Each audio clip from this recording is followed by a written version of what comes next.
What would you do if you stopped to help a stranger in the rain? And the next morning, 4 men in black suits walked into your workplace, and the whole room went silent. Most people walked right past the old woman that day. Some even stepped over the oranges rolling across the wet sidewalk. But one tired cafe girl didn't. She had no idea that a single act of kindness was about to drag her into a world of luxury cars, armed guards, and the most dangerous man in the city. Stick around, because this story takes turns you will not see coming. The first time Bella Marino saw the old woman, she was standing in the rain with 2 grocery bags split open at her feet, oranges rolling across the sidewalk like tiny bright warnings. People walked around her. Some stepped over the fruit. One man even kicked an orange into the gutter and kept walking, as if the woman were part of the weather. Bella watched from inside the cafe window, holding a tray of dirty cups, and felt something twist inside her chest. The old woman was dressed too nicely to be ignored. A black wool coat, pearl earrings, leather gloves, hair pinned in a neat silver bun. But she was small, trembling, and clearly trying not to cry. Bella didn't think. She dropped the tray onto the counter, ignored her manager yelling her name, and ran outside into the cold rain. "Ma'am, wait! Let me help you," Bella called, already kneeling to gather the oranges. The old woman looked down, surprised. "Oh dear, you'll ruin your uniform," Bella laughed softly. "This uniform has survived spilled espresso, soup, and one angry toddler with chocolate milk. Rain won't kill it." The old woman's lips trembled into a smile. Bella picked up the groceries, saved what she could, and helped carry the bags beneath the cafe awning. Her brown hair was soaked, curls sticking to her cheeks, her apron stained with coffee and flour. She was 23, tired, soft-spoken, and invisible to most people who walked through that door. She worked the early shift, the lunch rush, and sometimes stayed late to clean because she needed every dollar. Her mother's medication wasn't cheap. Rent wasn't cheap. Being poor, Bella had learned, was somehow always expensive. The old woman tried to lift a bag again, but her hand shook. "No," Bella said gently. "Where are you going?" "Just across the street. The black car." Bella looked and saw a long, black luxury sedan parked near the curb. 2 men in dark suits stood beside it, scanning the street like wolves pretending to be statues. She hesitated for half a second. Rich people with men like that did not belong to ordinary worlds. But the old woman was struggling, and that was all Bella allowed herself to care about. "I'll carry them," she said. The old woman studied her face. "You don't even know me." Bella shrugged. "You needed help." That answer seemed to hit the old woman harder than Bella expected. Together, they crossed the wet sidewalk. One of the suited men stepped forward immediately, alarm flashing in his eyes. "Signora!" "I'm fine, Matteo," the old woman said. "This young lady helped me." Matteo looked at Bella like she might be hiding a knife under her apron. Bella lifted the grocery bag slightly. "Just oranges, I promise." The old woman laughed. Bella placed the bags inside the car, and the woman reached for her purse. "No, please," Bella said quickly. "I didn't do it for money." The old woman paused, and Bella regretted how sharp she sounded. "I mean, it's okay, really." The old woman took Bella's cold hand between both of hers. "What is your name?" "Bella." "Bella," the woman repeated, as if testing it. "Beautiful name." Bella smiled awkwardly. "My mother was optimistic." The old woman laughed again, warmer this time. Then she glanced at the cafe sign. "You work there? Do they treat you well?" Bella looked back through the window. Her manager was standing near the counter, arms crossed, furious. "Well enough." The old woman's eyes sharpened. "That means no." Bella looked away. "It means I need the job." The woman squeezed her hand. "Thank you, Bella." It was nothing. "No," the old woman said quietly. "Kindness is never nothing." Bella returned to the cafe, soaked and shivering. Her manager, Calvin, was waiting by the espresso machine with a face like spoiled milk. "You think this is charity hour? Customers are waiting. You abandoned the counter. She needed help. Calvin leaned close. You need this job. Remember that before you start playing saint.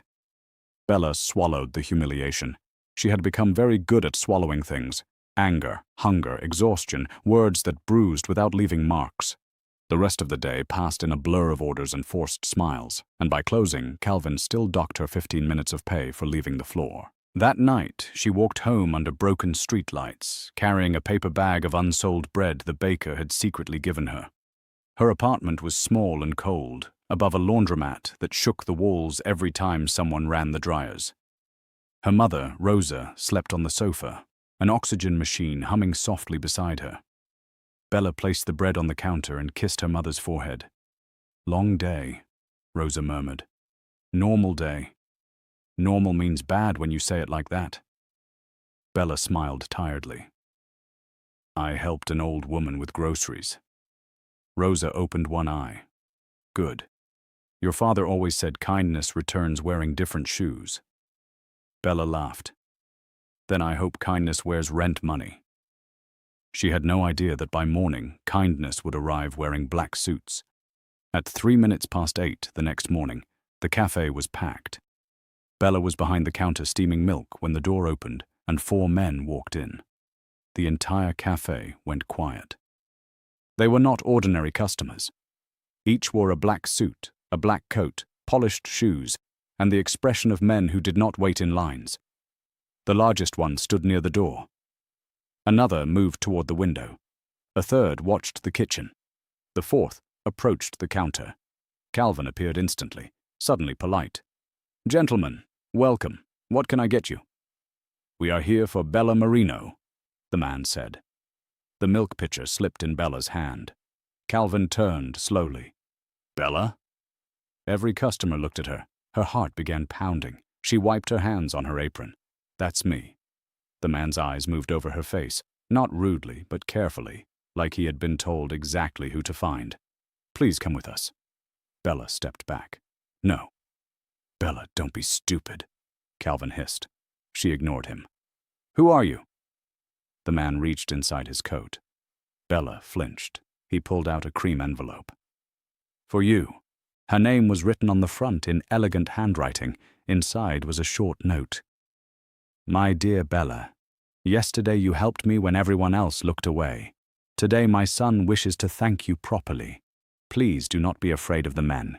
They look worse than they are. It was signed Isabella Romano. Bella read it twice, then looked at the men. Your son sends bodyguards to invite people for thank you coffee? The man's mouth twitched. Mr. Romano does most things with security, the cafe whispered. Calvin's face had gone pale. Romano, someone near the window muttered, as in Dante Romano. Bella knew that name. Everyone in the city knew that name. Dante Romano owned half the restaurants, several luxury hotels, and enough construction companies that politicians smiled too hard when his name came up. He was also rumored to be the head of the Romano family, which nobody said too loudly unless they wanted trouble. Bella looked down at her stained apron. I can't leave. I'm working. Calvin suddenly grabbed her elbow and whispered, Go! She stared at him. Yesterday you docked my pay for helping her. Bella, he said through his teeth, terrified. Go! The bodyguard looked at Calvin's hand on her arm. Remove your hand. Calvin obeyed instantly. Bella slowly took off her apron. Her hands were shaking, but her voice stayed steady. I'm only going because the old woman asked nicely. The bodyguard nodded. That is what she said you would say. Outside, a black SUV waited at the curb. Bella's stomach twisted. For a second she almost ran. But then she saw the old woman from yesterday sitting inside, smiling through the window. Hello, dear, Isabella Romano said as the door opened. I told them not to frighten you. They are terrible at subtlety. Bella climbed in carefully. That was them trying not to? Isabella laughed. You see, I like you already. They drove to a mansion near the water, hidden behind iron gates and manicured gardens. Marble fountain, white stone walls, black cars, men with earpieces. Everything looked like money had learned to threaten people. Inside, it was warm and golden, full of chandeliers and polished floors. Isabella walked slowly, one hand on Bella's arm, as if Bella were the one helping her. "My son is in his office," Isabella said. "He wanted to meet the girl who refused payment." "I didn't refuse to be dramatic." "No, you refused because you have pride." Bella gave a small smile. "Pride is free. I can afford it." Isabella laughed so loudly, a maid glanced over in surprise. Then the office doors opened, and Bella forgot how to breathe. Dante Romano was younger than she expected. Maybe 38, tall and broad, wearing a black shirt open at the collar beneath a dark suit. Tattoos climbed the side of his neck and disappeared beneath the fabric.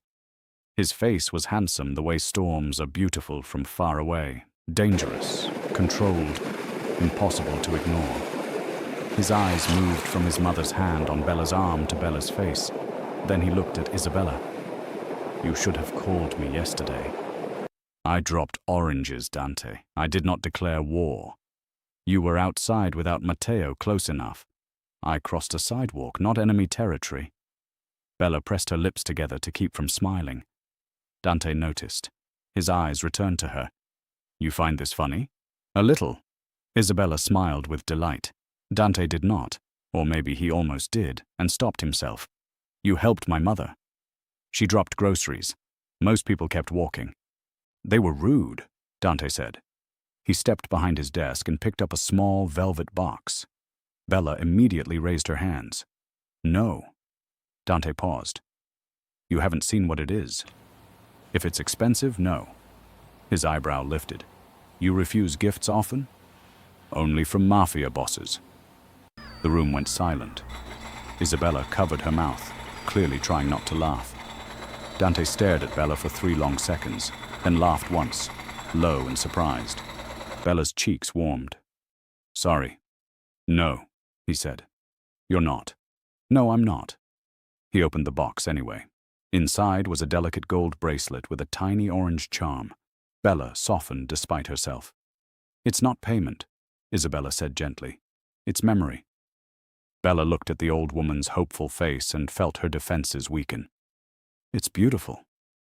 Dante stepped closer and placed the box on the desk. "Take it." "Do you always order people when you're trying to be nice?" "I'm not often trying to be nice." "Clearly," Isabella laughed again. "Dante, she is good for you." His expression hardened slightly. "Mother." Bella sensed the change. There was tension between them. Love, yes, but also fear, control. A son who had turned protection into a prison because the world had once hurt them. Bella glanced at the clock. "I have to get back to work." Dante picked up his phone. "You have the day off." "No, I don't." He looked up. "You do now."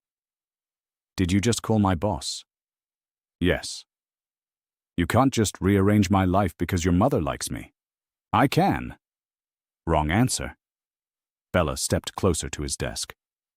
"Listen, Mr. Romano. Yesterday I helped your mother because she needed help.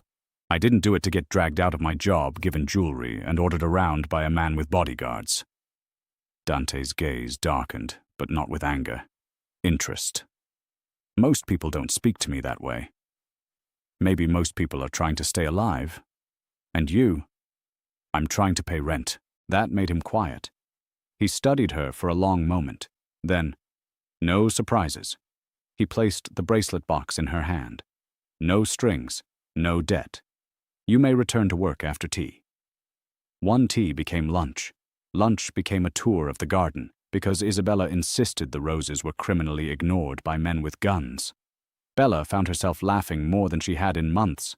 Isabella asked about her mother, her job, her dreams, and heard what was hidden underneath.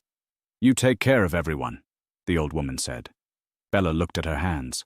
"Someone has to." "And who takes care of you?" Bella smiled, but it hurt. "Coffee." From the terrace, Dante watched them. His right-hand man, Marco, stood beside him. "She's ordinary, boss." Dante's eyes stayed on Bella. "No. Ordinary people don't refuse money when they need it.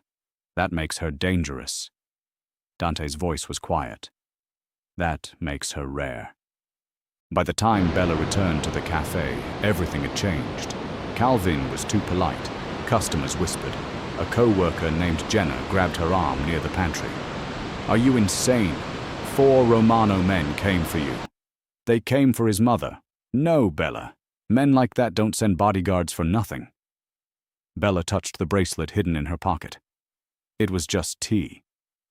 Jenna stared. With the Romanos, nothing is just tea. That night after closing, Bella found Calvin counting cash. "You docked my pay yesterday. You will adjust it, and you'll pay Jenna for the extra hours you keep pretending are training." His face tightened. "Bella, don't push your luck." For the first time, Bella didn't shrink. "Luck walked into the cafe wearing 4 black suits this morning," she said. "I'm pushing back pay." Calvin stared at her, pale and furious. The next day, the cafe got a visit, not from a health inspector, from Dante Romano himself. He walked in at 10 with 2 men behind him, wearing a dark suit and the expression of someone evaluating a crime scene. Bella nearly dropped a cappuccino. "What are you doing here?" "Buying coffee." "You don't look like you drink cafe coffee." "I'm adaptable." Calvin rushed over, all sudden politeness. Dante ignored him and looked at Bella. "What do you recommend?" She narrowed her eyes. "For you, black coffee, no sugar. Very bitter." Marco coughed behind him. Dante's mouth twitched. "Perfect."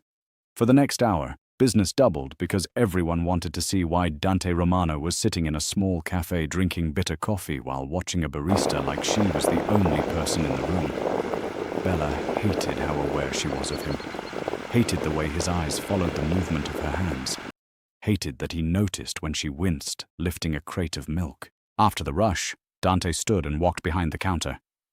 "You can't come back here," she said. "I own the building now." Bella froze.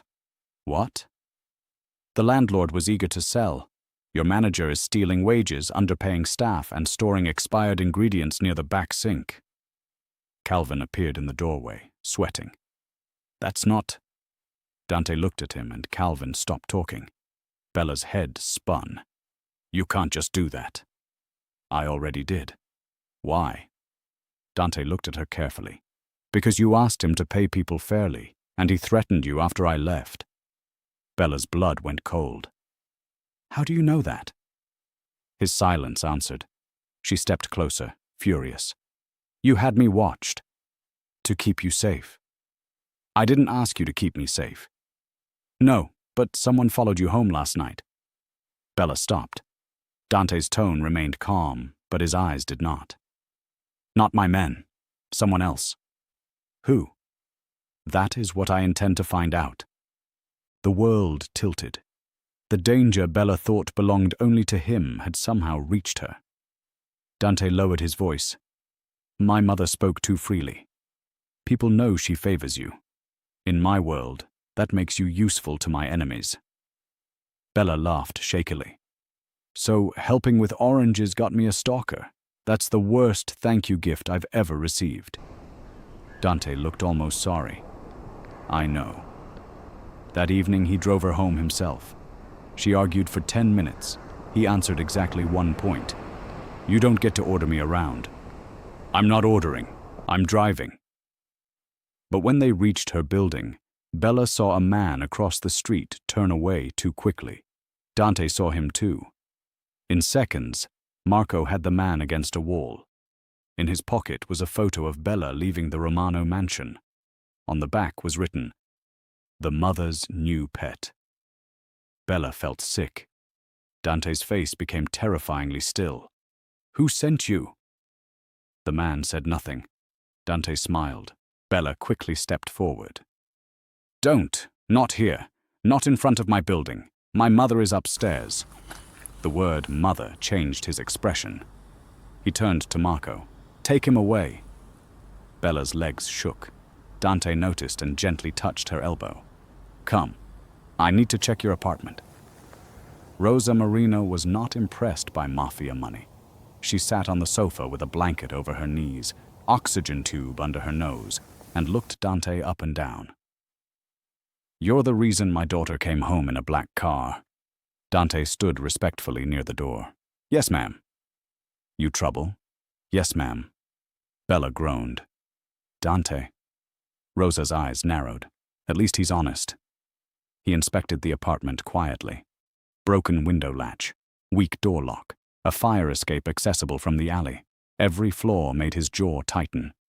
Rosa watched him. You care about her? Bella froze. Dante looked at Bella first, then Rosa. I am beginning to. The room went silent. Bella's heart tripped. Rosa nodded slowly. Then don't make her pay for your world. Dante's voice softened. I'm trying not to. Rosa held his gaze. Try harder. The next days became strange. Dante bought the cafe building but did not fire everyone. Instead, he replaced Calvin with Jenna, paid back wages, renovated the kitchen, and installed proper locks. Bella tried to stay angry, but it was difficult while her co-workers cried from relief. Isabella visited daily, sitting near the window with tea, watching Bella work. You love this place. I love what it could be. Then make it yours. Bella laughed. With what money? Isabella only smiled, and Bella turned suspicious. Don't. My dear, I am Italian. Interference is love with better shoes, but enemies moved faster than dreams. One evening, Isabella collapsed outside the cafe. Bella caught her before she hit the ground. Dante arrived in 7 minutes, faster than any ambulance. His face when he saw his mother pale and unconscious in Bella's arms was something Bella would never forget. Pure fear, the kind even powerful men cannot hide. At the hospital, the doctors said Isabella had skipped medication and pushed herself too hard. Dante stood outside her room, furious and helpless. Bella sat beside him. She didn't want to worry you. That is not her choice. You can't control people into staying alive. His eyes flashed. Watch me. No, Bella said softly. You can love them. You can help them. But you can't turn love into a prison. Dante looked through the glass. I already lost too much. I know. He turned to her. You don't. Bella's voice became quiet. My father left when I was 8. My mother got sick when I was 19. I lost college, savings, friends, sleep, and most of myself trying to keep her breathing. Don't tell me I don't understand fear. Dante looked ashamed. I'm sorry. He reached for her hand, slowly. This time, she let him hold it. The man who had followed Bella turned out to work for a rival family, the Vitale, who believed Isabella had passed something important to Bella. They thought the bracelet contained a key, a code, a message. It didn't. It was just a bracelet. But criminals often create meaning where kindness is too simple to understand. The Vitale demanded a meeting. Dante planned to go alone. Bella found out and blocked his office door. No, his eyebrow lifted. This is not your business. They followed me. They scared my mother. They nearly killed yours by stressing her. It became my business. Dante stared. You are a cafe girl. Bella stepped closer. And you are a mafia boss who needed a cafe girl to remind you your mother is not made of stone. For a moment he looked at her like she had slapped him. Then he said, You stay in the car. You do not get out. Fine. You do not argue. Now you're dreaming. The meeting took place in a luxury restaurant closed for the night. Bella waited in the car with Marco, watching rain slide down the windshield. Through the glass doors, she saw Dante facing 3 men in suits, calm, deadly, alone in the center of power. Then she saw the waiter. His hand shook as he approached Dante's table. Not nervous shook, wrong shook. Bella had worked in cafes long enough to know when someone carried a tray naturally and when someone was pretending. Marco, that waiter. Marco looked. His posture changed instantly. Stay here. But Bella was already opening the door. Inside, the waiter lifted the silver coffee pot. Bella shouted, Dante! He turned as the waiter pulled a gun from beneath the tray. Bella threw the nearest chair into his path. The shot went wide, shattering a mirror. Dante moved like lightning.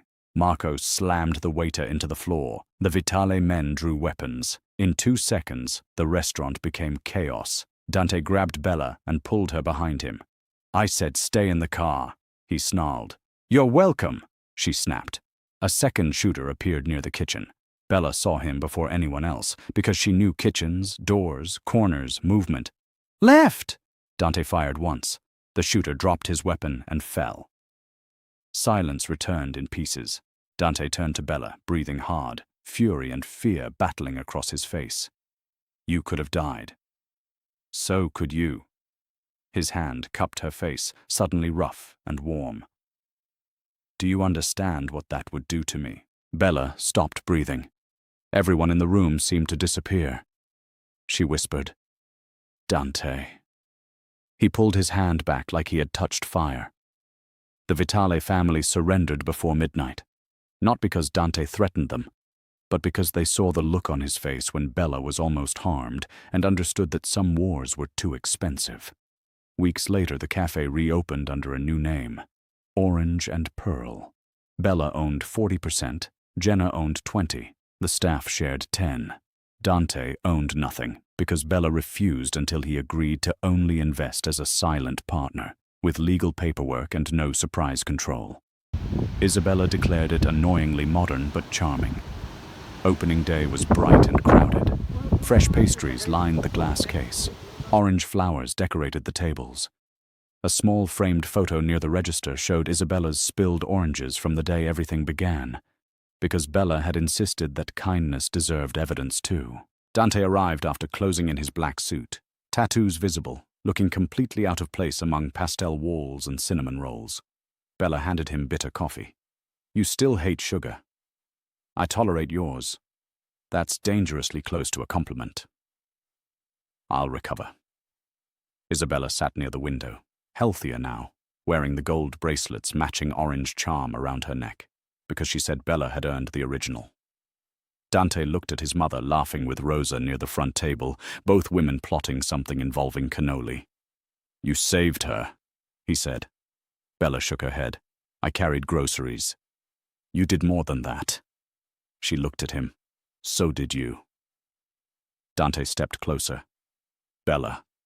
Her name and his voice had changed over the weeks. Softer now, less command, more confession. "I am not an easy man. I noticed. I bring danger. I noticed that too. I don't know how to love gently." Bella's heart squeezed. "Then learn." He looked at her for a long moment. Then he reached into his coat and pulled out a small velvet box. Bella immediately pointed at him. "If that is expensive, I'm throwing it at you." He opened it. Inside was not a diamond. It was a tiny silver key. "To the Café," he said. "Not a gift, not a debt, a copy. So I have to ask before entering." Bella stared at him. The most dangerous man in the city had given her a key that limited him, not access, permission. Her eyes filled. That might be the most romantic, controlling thing anyone has ever done. "I was aiming for only romantic. You missed slightly. I'll improve."